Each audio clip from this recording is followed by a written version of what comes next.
Muy buenas tardes, compañeros y compañeras. Nos encontramos nuevamente en el programa estrella ya de la Radio Recabarren. Ya nos estamos poniendo mucho ya, pero estamos sí, en... que el mejor programa, es el mejor programa, entrevistas en contexto. Y bueno, porque tenemos los mejores invitados y estamos acá hoy día con Pablo Centeno, ex director del trabajo y también colaborador ahí hoy día fundamental. Trabajador.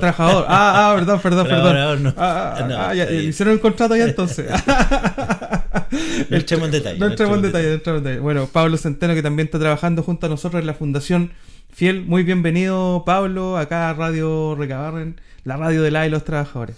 Muchas gracias, David. Bueno, muy agradecido por la invitación. Yo muy feliz siempre de volver a la casa de las y los trabajadores, y además hoy día en un contexto bien complejo, ¿no? Algo conversábamos en la previa, saludar por cierto a todos los dirigentes y dirigentas y a todos los trabajadores y trabajadoras que escuchan y ven la radio y por cierto el programa Entrevistas en Contexto, y esperemos que sea una conversación muy útil también para el ejercicio de la actividad sindical. Sí, bueno, Pablo le vamos a dejar el programa porque es un muy buen presentador, así que...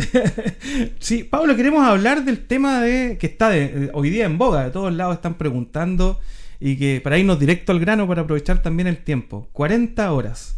2 dictámenes que ya salen de la Dirección del Trabajo, uno enfocado en el artículo 22, inciso segundo, y el otro ya como más en normas generales, pero... Para ir como desmenuzándolos de a uno. 22, inciso segundo. ¿Qué quiere decir más o menos? ¿Cuál es tu visión en general de ese dictamen? Bueno, lo primero que yo diría, hay una apreciación general previa a entrar al contenido de los dictámenes que yo creo que es bien importante siempre dejar en claro. A mí me tocó ser director del trabajo, y yo diría que si hay algo que... la Dirección del Trabajo trata, no siempre ha sido así, pero trata de cultivar. Pasó incluso en Piñera 1, en Piñera 2 un poquito se distorsionó. Es ese cuidado por una cultura institucional, por una doctrina institucional, por un trabajo institucional, que más allá de, evidentemente, los criterios políticos de los gobiernos de turno, eso es una realidad, ha puesto el foco siempre en el cumplimiento efectivo de la legislación del trabajo, ¿no? Y de la seguridad social en los temas que le toca fiscalizar, interpretar. Y lo primero que llama la atención es que, claro, no solamente en la forma, sino que también a veces en los contenidos. Ayer revisaba la entrevista del nuevo director del trabajo, a quien, por cierto, aprovechamos de desearle éxito en su gestión. Repetía muchas veces que la Dirección del Trabajo tiene por fin de alguna manera dar certeza a los mercados, ¿no? Esa era como la definición institucional de esta nueva Dirección del Trabajo, y claro, eso si uno lo ve en el marco del programa de CAS, que era desideologizar la Dirección del Trabajo, etcétera, llama la atención, porque de alguna manera los dictámenes tienen una mirada.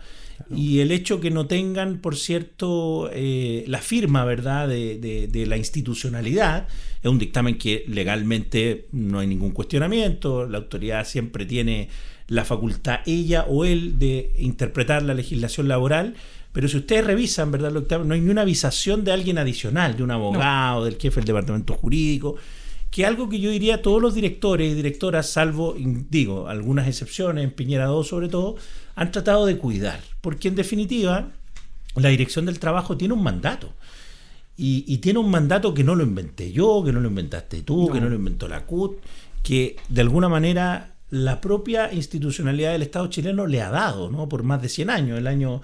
Ustedes tuvieron la oportunidad, sí. A ti te tocó presidir, ¿verdad?, la CUT en ese proceso de conmemoración de los 100 años, y ese mandato está súper claro en su ley orgánica, que es del año 67, pero que tenía antecedentes previos. Entonces, yo diría que ojo con esto, porque vamos a comenzar a vivir seguramente una nueva época de esta Dirección del Trabajo, donde, ayer lo comentábamos en un grupo de abogados y abogadas expertas en esta materia, parece ser que el director inventa un nuevo principio en materia de derecho del trabajo, que es esto de entregarle certeza a los mercados a la hora del andamiaje institucional, algo que no conoce. Claro, es que ahí viene la entrada. Entonces, para eso hay otro organismo, etcétera. Pero lo digo, creo que era importante hacer esta reflexión previa, porque quizás ahora, a diferencia de en otros momentos, insisto, Piñera 2 puede ser en dictadura también tuvimos una dirección del trabajo muy golpeada y una investigación que se hizo ahí en el marco de los 100 años. Pero hay que tener ojo porque claro, cuando se van distorsionando las instituciones, lo que se orada también es la democracia. La democracia no solamente tiene que ver con generar crecimiento, empleo, que por cierto es fundamental, pero sino que también las instituciones que tienen un mandato.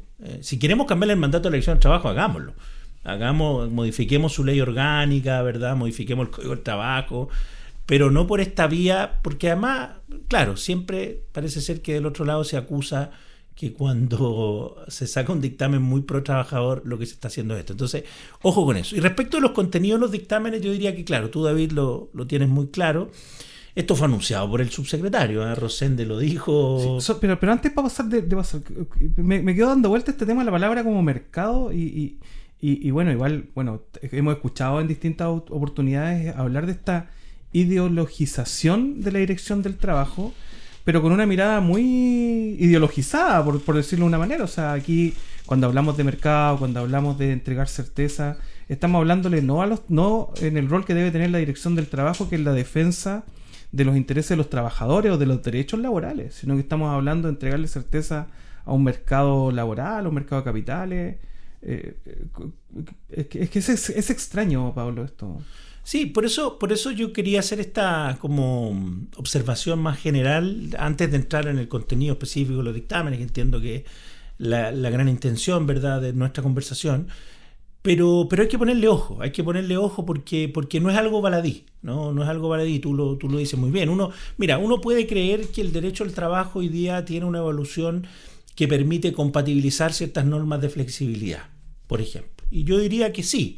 Nuestra legislación, ¿verdad?, no solamente por el plan laboral, sino que también a nivel mundial, los propios sindicatos a veces negocian, ¿verdad?, acuerdos de, comillas, adaptabilidad, etc. Y eso es parte del diseño, ¿no? Ahora hay que cautelar que no sea abusivo, precarizador, la conciliación, etc. Pero esta nueva lógica de entender a la dirección del trabajo a partir de, como objetivo en su rol, ¿verdad?, que es el rol de la fiscalización de la legislación laboral, la interpretación de la legislación laboral, del cumplimiento y el respeto de la libertad sindical, primero poner en el centro el entregar certeza a los mercados es una cosa muy, muy paradigmática.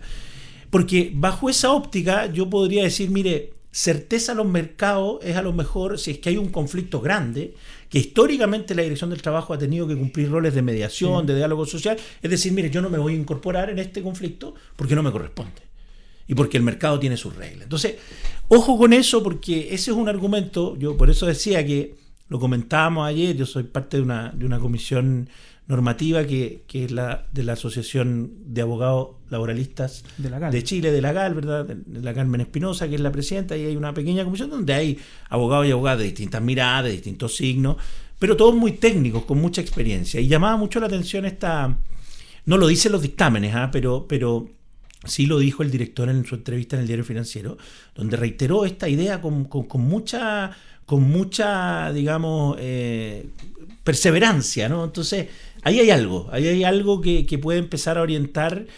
Y claro, esta es una institución que a uno le puede gustar o no, pero lo cierto es que fiscaliza el derecho al trabajo, y el derecho al trabajo tiene sus principios, tiene su lógica, y la relación laboral es desigual. Si eso no ha cambiado. Es que ahí también, y ya yéndonos un poco hacia el camino de los dictámenes, los dictámenes tampoco entregan mucha certeza jurídica, porque también generan ciertas ambigüedades. Hay como cosas que están medio entre medio extraños. Entonces me gustaría leer una parte del dictamen, porque creo como para irlo colocando también en discusión, porque en la parte del resumen habla que la autonomía efectiva no operará como una causal autónoma de exclusión. Entonces como que ya como que suena medio raro, sino como un elemento indicatorio que debe examinarse junto con la naturaleza concreta de las funciones, el modo en el cual se debe ejercer la supervisión sobre el desempeño. Entonces como que ya partimos como el dictamen medio extraño, pero después habla que la subordinación y dependencia como elemento esencial del contrato de trabajo no debe confundirse con fiscalización superior directa. Entonces quiere decir que el contrato no solamente tiene que ser el mandante. Entonces como que va en este tema de la ambigüedad, ya partimos medios ambiguos con el dictamen, pero también dice que la existencia de mecanismos de registro herramientas tecnológicas o sistemas de reporte o trazabilidad, no configura por sí sola fiscalización superior inmediata en los términos del artículo 22. Lo determinante se dice que dichos mecanismos implican que en los hechos es un control directo, funcional y efectivamente ejercido sobre la forma y la oportunidad en que se desarrollan las labores. Entonces, o sea, yo voy a marcar una jornada, tengo contacto con mi jefatura, pero no dependo, igual puedo tener artículo 22, inciso segundo. Va en la línea contraria a lo que planteaba el dictamen anterior de la Dirección del Trabajo, que hablaba y entregaba ciertas certezas y donde planteaba que efectivamente existía subordinación directa si es que efectivamente se cumplían ciertos requisitos, porque muchos trabajadores que tenían artículo 22, inciso segundo, marcaban horario, tenían que reportar a una jefatura, y eso ya significaba que ya no les correspondía el artículo 22, pero hoy día este dictamen viene a decir prácticamente lo contrario de lo que se dijo anteriormente.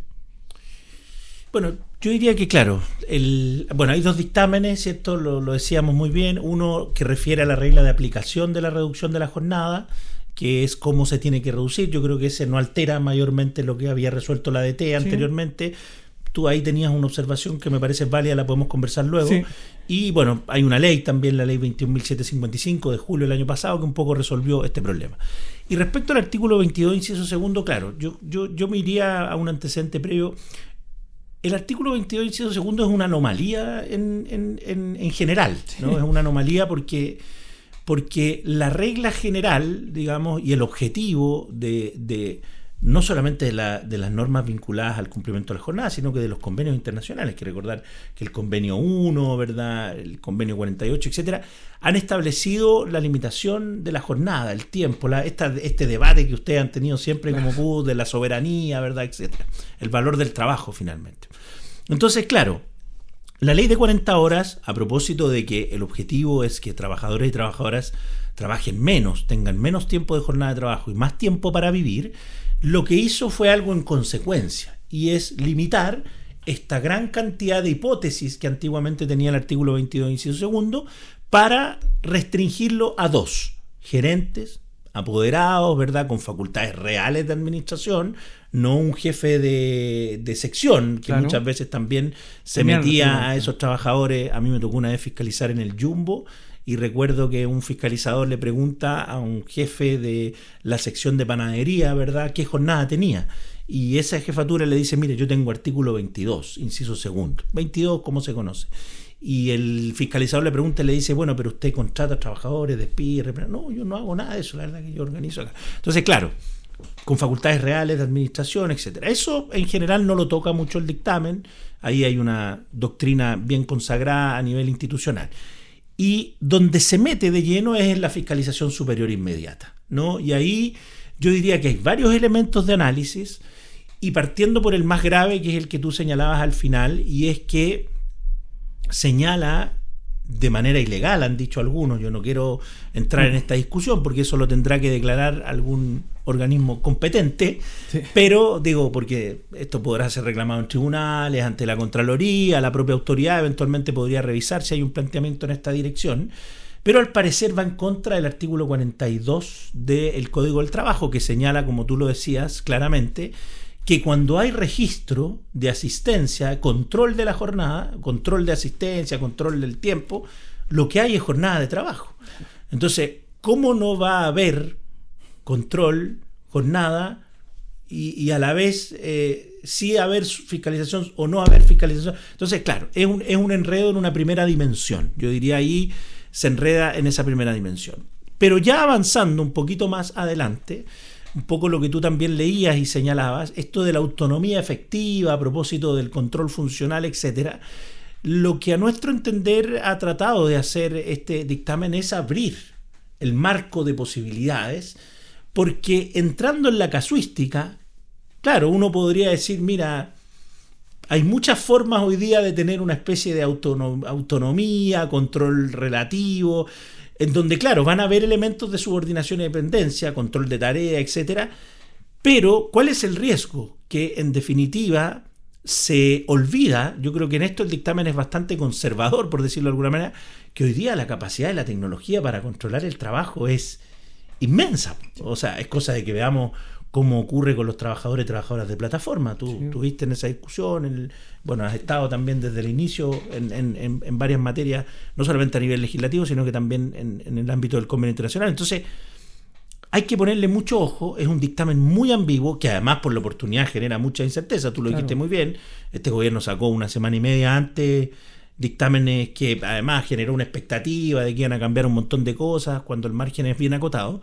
Pero yo diría que la principal apertura que genera este dictamen es, claro, volver a incorporar a trabajadores y trabajadoras que salieron, ¿verdad?, de este catálogo que tenía el artículo 22 y pasarlos por el artículo 22, inciso segundo, con además una complejidad que es decir, mira, el único mecanismo para revisar esta situación es el que establece de forma individual el Código del Trabajo.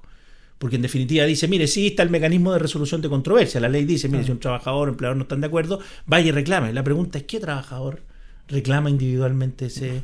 Por eso, anteriormente nosotros habíamos dicho, sí, está ese mecanismo, pero nada obsta que la propia Dirección del Trabajo haga programas de fiscalización, denuncie a los sindicatos, porque queda salvo la facultad fiscalizadora general de la ADT. El artículo 22, inciso segundo, no dice, mire, esto se va a ver solo en esta medida y no hay fiscalización, no vamos a hacer programas de fiscalización, etcétera. Entonces, claro, hay una dimensión que es más de bajada operativa para la Dirección del Trabajo, que también puede generar ciertos niveles de abuso, porque convengamos que, claro, no hay en Chile un nivel de sindicalismo tan grande como para estar en todos estos lugares, y vamos a ir viendo cómo se comporta. Ahora, lo bueno es que esto se va a poder medir, porque tenemos un registro electrónico laboral.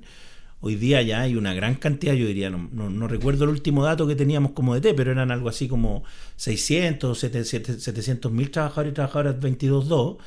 Y claro, con este dictamen habría que ver en un tiempo más cuánto va a ser esos trabajadores, y habría que ir a preguntarse si es que se produce un aumento, si es verdad que esos trabajadores y trabajadoras no tienen fiscalización superior inmediata, porque eso sería un abuso. Usted sabe lo que pasa con el tema de la jornada, pues no les pagan hora extra, dependencia y permanencia quizás a veces 24/7, etcétera.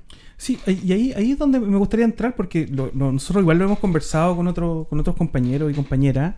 Y yo vengo de un mundo que es el comercio. Y yo me acuerdo que, claro, tenía muchos compañeros que decían, pucha, no sé, yo tengo artículo 22, entonces tengo liberada la jornada. Pero a la larga sus jornadas eran súper extenuantes. Y al pasar a tener jornada, igual les cambió la vida en decir, oye, por lo menos hoy día sé que entro a las 7 de la mañana y me voy a las 3 de la tarde, en muchos casos.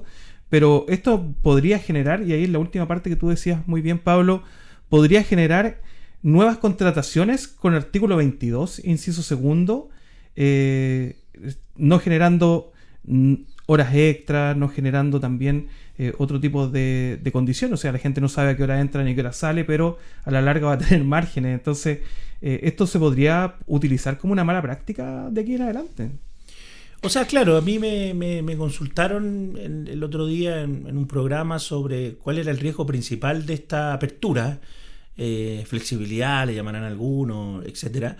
Y es que, claro, quizás aquellos trabajadores y trabajadoras que ya están con jornada y que se regularizó incluso esta situación, es más difícil, ¿verdad?, que les excluyan la limitación de jornada, porque implicaría un pacto individual, más allá de que se podría hacer, digamos, claro, si es que, comillas, hay consenso o consentimiento por parte del trabajador. Claro, que esa es la segunda parte del dictamen, te quiero preguntar eso. Claro, pero efectivamente a futuro lo que pudiera ocurrir es que más contratos de trabajo tengan esta cláusula de exclusión de jornada y se transforme finalmente en una aplicación fraudulenta de la ley, ¿no?, donde la ley quiso restringir casos de trabajadores y trabajadoras que no tienen jornada, pero que por la vía de esta, comillas, autonomía funcional o autonomía que se consagra en el dictamen, se abre una puerta. Por eso yo decía que, claro, la suerte es que hoy día podemos medir esto, o pudiéramos llegar a medirlo en algún minuto, producto de que el registro electrónico laboral que lleva la Dirección del Trabajo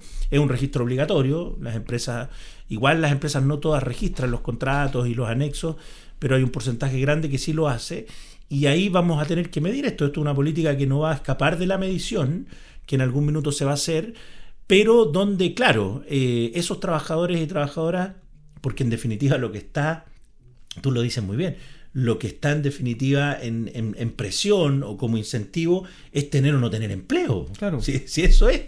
O sea, te pueden decir, mira, no te contrato. ¿Y qué trabajador va a decir, mire, yo la verdad que no voy a aceptar esto porque no tengo jornada? O sea, eso es una cosa que es bien absurda pensar que el mundo funciona así. Entonces, claro, frente a la posibilidad de tener o no tener un trabajo en el marco de cumplimiento o no cumplimiento de jornada, si un empleador quiere aplicar este dictamen con mayor flexibilidad, es muy probable que no tenga mucho límite a su aplicación. Claro, porque es medio extraño decir, porque lo que, sacando así como a grandes rasgos, no, pero diciendo, bueno, básicamente lo que dice el dictamen, te vamos a controlar tu entrada, tu salida, te vamos a controlar por medio electrónico, pero no vas a tener jornada. O sea, tú te quiere decir que, no sé, el jefe te podría decir, vas a entrar hoy día a las 7 de la mañana, mañana a las 8, pasado a las 10, cumpliendo ciertos márgenes, como el artículo 22 daba para harto en algunos momentos. O sea, claro, en definitiva puedes decir, mira, te voy a controlar. Una precariedad total. Claro, vas a trabajar 50 horas a la semana, voy a poner una situación de abuso y de precariedad, pero la verdad que no vas a tener jornada. Entonces, no te voy a hacer cumplir las 40 horas, no te voy a pagar las horas extras, pudiera ocurrir una situación como esa. Y ahí a lo mejor están las caricaturas donde sí Alexis Sánchez hubiera podido hacer el gol ahora y que las panaderías pueden terminar las marraquetas. Exactamente, un poco volviendo a eso. Ahora, yo diría que de todas maneras va a quedar a salvo la posibilidad siempre de denunciar esta situación, pedir las calificaciones, pero claro, con una salvedad que yo creo que es el valor jurídico que tiene, valor en términos de no de positivo necesariamente, sino que valor en términos de lo que es, del mérito que tiene este dictamen, y es que la Inspección del Trabajo funciona en su facultad fiscalizadora, en sus criterios de aplicación de la normativa, en las distintas instancias en que tiene que relacionarse, ¿verdad?, con los trabajadores y con los empleadores a partir de la interpretación que hace el director del trabajo. Si esa es la gracia que tiene la facultad interpretativa, ¿no?, de decir, mire, para allá va a ir la fiscalización ahora. Entonces, eso también hay que mirarlo con cuidado. Vamos a ver cómo se comporta en la práctica este pronunciamiento y, insisto, valga la redundancia, yo desconozco si es que esto se va a impugnar, se va a plantear alguna situación de revisión propiamente tal, etcétera, porque tú sabes que siempre quedan a salvaguarda esos mecanismos también para los que quieran hacerlo. Claro, porque ahí, bueno, ya entrando ya más, teniendo en cuenta más o menos esto del artículo 22, que si bien, claro, hay trabajadores que lo pueden ver como un beneficio, pero que se termina transformando también en un abuso, que ya se vio con la implementación de la primera rebaja de la jornada, pero también había muchos mitos que era el tema del fraccionamiento de la hora. La dirección emite un dictamen donde dice que efectivamente no se puede fraccionar. De hecho, hay una ley miscelánea donde efectivamente también se plantea un reforzamiento a esto, que se me fue el número, pero que estaba también muy basada en el dictamen anterior.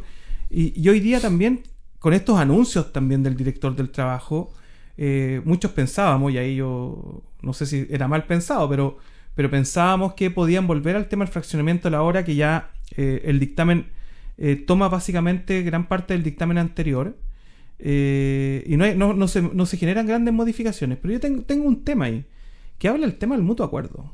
Y eso es como bien extraño, entendiendo cuál también es la correlación de fuerzas dentro de una empresa. O sea, los empleadores obviamente tienen un nivel distinto que los trabajadores, siempre y cuando no estén organizados. Igual si hay pactos con sindicatos, que hay muchos sindicatos que ya han pactado el modo de la implementación, había muchos sindicatos que todavía no habían podido pactar, pero que hoy día ya hay una norma general.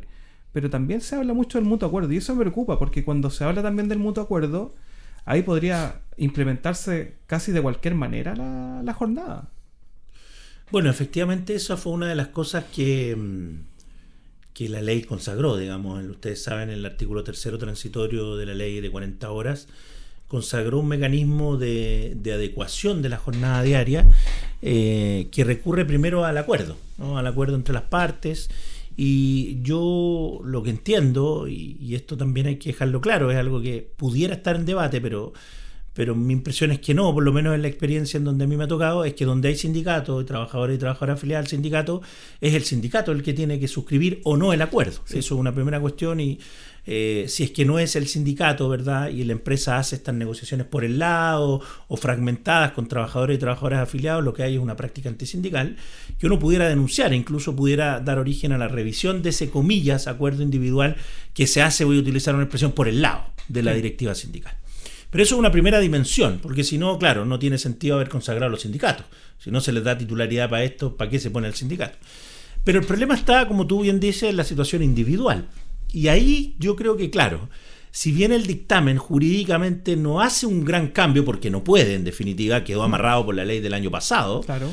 A pesar de que nos pega ahí un raspacacho, ¿verdad?, que dice que en realidad esto no era materia de interpretación, lo cierto es que era materia de interpretación, por eso nosotros lo hicimos así el año 2024, de hecho una ley vino a resolver el problema de interpretación. ¿Qué más claro que eso? ¿No? Claro. Pero el dictamen reafirmó la ley, lo que decía básicamente. Claro, en definitiva es eso, pero era porque hubo un problema de interpretación que había que resolver, la Dirección del Trabajo lo resolvió y después vino una ley a resolver el problema. Perfecto. No tenía mucho margen en eso la actual autoridad, pero claro, yo diría que cuestiones simbólicas que tiene el dictamen. Uno, la reiteración muy grande, muy permanente al acuerdo, ¿no? A esto acuerdo, el acuerdo, cuando sabemos que en materia individual la relación laboral es una relación, yo sigo creyendo en esto, digamos, no me voy a... cuando esto cambie y algún día tengamos relaciones de cooperativismo, relaciones laborales de cooperativismo, puede ser. Pero lo cierto es que hoy día hay quien pone la inversión, quien pone las lucas, quien administra la empresa y quien contrata y despide. Es asimétrica. Y eso es así y el derecho al trabajo lo reconoce y no hay nada, o tal vez sí, pero esto no es una discusión ideológica, es una discusión bien concreta, la primacía de la realidad. Claro. O sea, es así. Y para eso la ley toma resguardos, ¿no? Y en el plano individual los resguardos siempre son más débiles. Sobre todo cuando no hay organización sindical, porque claro, a ese trabajador, si le quieren imponer, por decirlo de alguna manera, un cambio distinto al que él está disponible a aceptar, ¿no? Fragmentarle estas 2 horas en media hora, ponerle una media hora a la entrada a la salida, o fragmentarla en 12,5 y 12,5, que pudieran jugar de alguna manera, comillas, jugar de muchas fórmulas. Y si le quisieran imponer esto, el trabajador perfectamente puede, jurídicamente hablando, aquí voy a hablar jurídicamente hablando, decir no estoy de acuerdo. Y por lo tanto lo que yo quiero es que mi empleador aplique la ley y me aplique las 2 horas al término en un día y en otro. Y eso lo puede hacer el trabajador.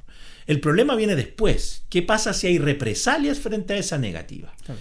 Y ahí también la ley uno podría decir, mire, efectivamente da los resguardos. Porque ¿cuál es la mayor represalia que pudiera haber? Despedirme.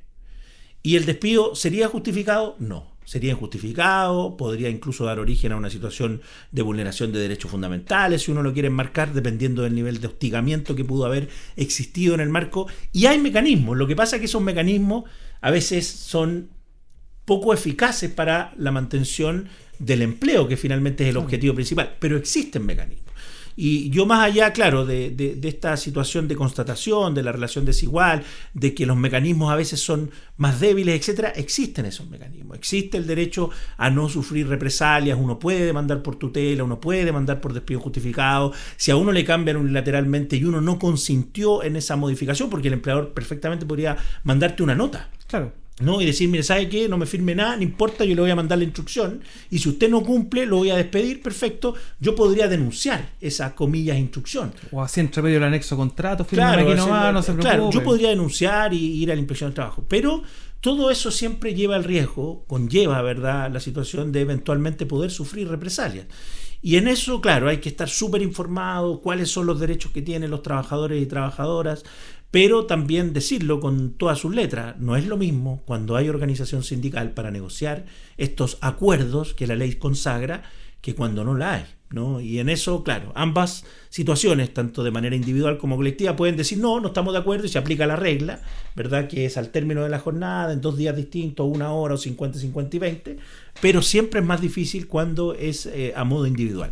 Y por eso yo creo que eso es una situación, comillas, simbólica, de harta aplicación práctica, pero donde el dictamen es muy ansioso en decirlo, ¿no? Lo claro, dice muchas veces lo reitera, Lo mismo que esta situación de decir, mire, con el sindicato lo que no hay una formalización en el procedimiento. O sea, nosotros de alguna manera lo que tratamos de hacer en esto fue darle una certeza jurídica a las partes, ¿no? Hoy día, básicamente, lo que yo creo que está detrás de esa eliminación, de decir, mira, aquí el procedimiento no está regulado, la ley no estableció ninguna condición ni nada, es básicamente para que los empleadores no se expongan a una práctica antisindical. Claro. Yo creo que por ahí va de alguna manera la eliminación de aquello, pero de todas maneras señala el dictamen que el empleador tendrá que acreditar, ¿verdad? Es raro porque dice, mire, no hay procedimiento, pero igual tiene que acreditar por la vía de un antecedente. La ambigüedad ojalá bien liviano, etcétera. Entonces, claro, vamos a ver cómo se comporta. Lo más complejo, creo yo, y usted lo sabe mejor que yo en esto porque tiene más vínculo, es que todo esto demoró todos los acuerdos posibles en materia de reducción de las 2 horas que vienen ahora el 26 de abril. Todo esto generó incertidumbre. Muchas empresas estaban esperando más cambios, seguramente más ajustes. Yo no digo que esto vaya a ser lo último. Ayer el director del trabajo en el Diario Financiero le preguntan sobre el tema de la colación. Y le preguntan si esto está cerrado o no. Y él dice, mire, esto no está cerrado, lo estamos estudiando.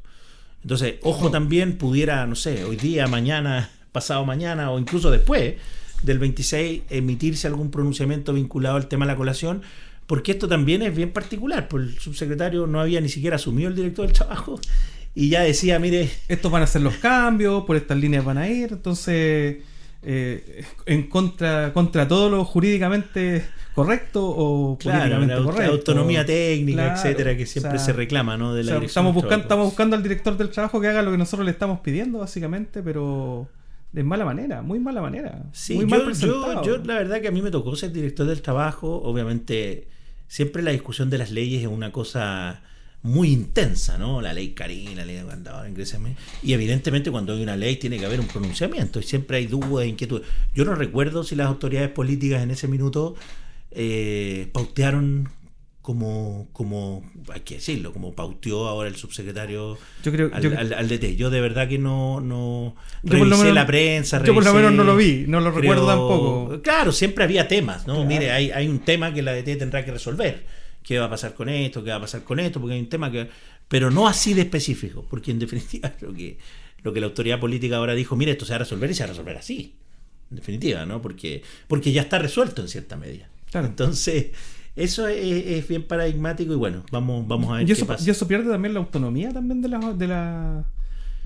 los distintos servicios. De cierta manera no son autónomos, pero también tienen grados de autonomía y que tienen que seguir ciertas normativas, porque si hablamos de los dictámenes, claro, hace recalco, plantea temáticas, pero a mí me preocupa lo del 22, cuando dice en una parte, se contradice, cuando dice, bueno, los mecanismos de control tecnológico no implican subordinación directa, entonces, chuta, por eso yo planteo, o sea, está diciendo que si te controlan, que si tú reportas y que tú cumples jornada, pero a la larga igual vas a seguir siendo artículo 22, que va con todo lo contrario que lo que habla el espíritu de la ley, pero que también de alguna manera plantea la ley, la misma legislación, perdón.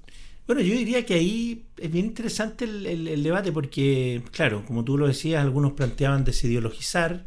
Parece ser que aquí hay una mirada muy ideológica, pero yo creo que también es un proceso de aprendizaje. Mi impresión es que siempre ha habido un debate sobre cómo, de alguna manera, darle más autonomía técnica a la dirección del trabajo en el marco de lo que hace. Porque yo insisto, mira, si queremos cambiar el derecho al trabajo y queremos que el derecho al trabajo no sea un derecho que proteja a la parte más débil, que proteja la libertad sindical, que se aplique básicamente el principio de primacía de la realidad, sino que sea un derecho al trabajo que genere certeza a los mercados, demos esa discusión. O sea, digo, sí, que alguien lo plantee y democráticamente, pero no por el lado, ¿no? Y ahí yo creo que podemos avanzar en un proceso de aprendizaje. El día de mañana serán otros y otras los que les corresponda, por cierto, tener a su cargo estas instituciones, pero yo creo que sí hay que cuidar. Por ejemplo, yo le he estado dando vuelta, yo creo que una buena cosa sería que toda interpretación nueva que genere doctrina, que la cambie, etcétera, tenga que tener a lo menos la responsabilidad y el visado de la dirección jurídica de la dirección de trabajo.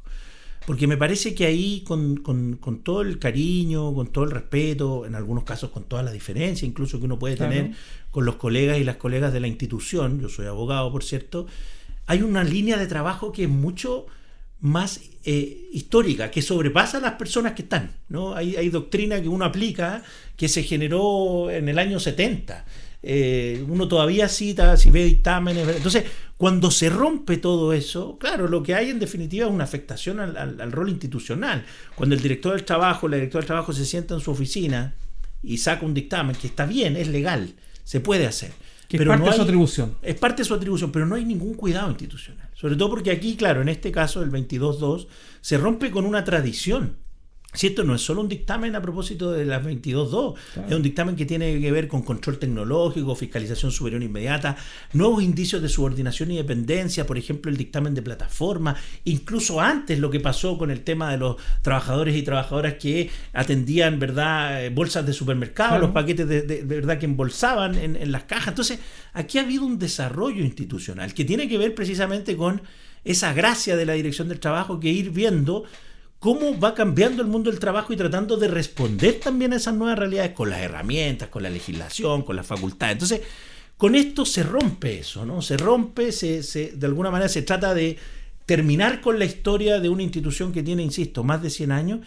Y yo creo que eso es lo complicado cuando además tenemos un discurso de cuidado de las instituciones, del Estado de Derecho, de la seguridad jurídica, que claro, parece ser que solamente es útil cuando se quiere generar más inversiones y crecimiento, pero no cuando se trata también de cuidar todo esto otro que hemos construido como democracia, que son las relaciones laborales, las relaciones, bueno, en distintos ámbitos. Entonces, yo diría que ese es un poquito el debate en el que vamos a entrar, más allá de lo particular de cada dictamen, ¿no? Sí, yo hablaba un poco de la autonomía también, porque esto, bueno, tú nombrabas en delante, Pablo, el tema de esta comisión centenaria de la Dirección del Trabajo, donde habían distintos directores del trabajo, de distintos colores políticos, con distintas miradas también del mundo del trabajo.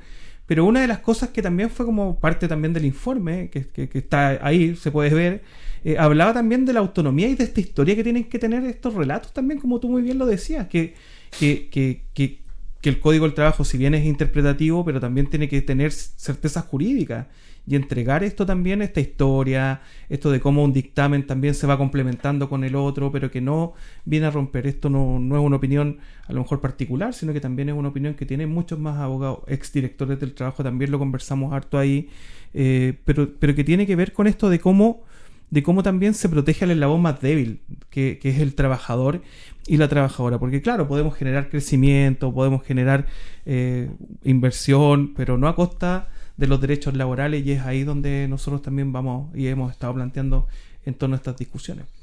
Claro, efectivamente, bueno, ese yo creo que es el gran debate que se nos viene, ¿no? Sobre cómo de alguna manera las instituciones que están pensadas en proteger, en salvaguardar los derechos de aquellos y de aquellas que parece ser que este gobierno no tiene tanto interés en respetar y salvaguardar, cumplen su rol. Y no de alguna manera se desprestigian. Todos cometemos errores. Yo creo que en esto no hay que tampoco ser el paladín, ¿verdad?, de la perfección, porque claro, nada es así. Yo seguramente cometí muchos errores como director del trabajo en distintas dimensiones, pero siempre hubo una lógica de cuidado de la institucionalidad. Lo hicimos en el marco de los 100 años, ¿verdad?, claro, con esta comisión del centenario, porque en definitiva, y esto no es un discurso populista, esto es trabajo decente, desarrollo sostenible y justicia social.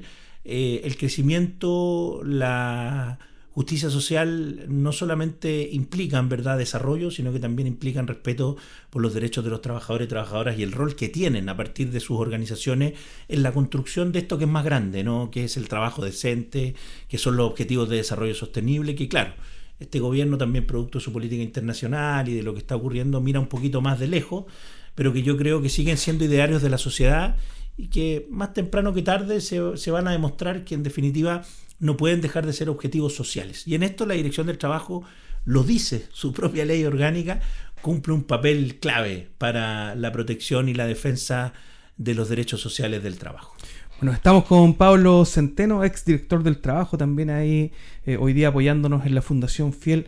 Pablo, muchas gracias por acompañarnos hoy día. Y una última reflexión, Pablo.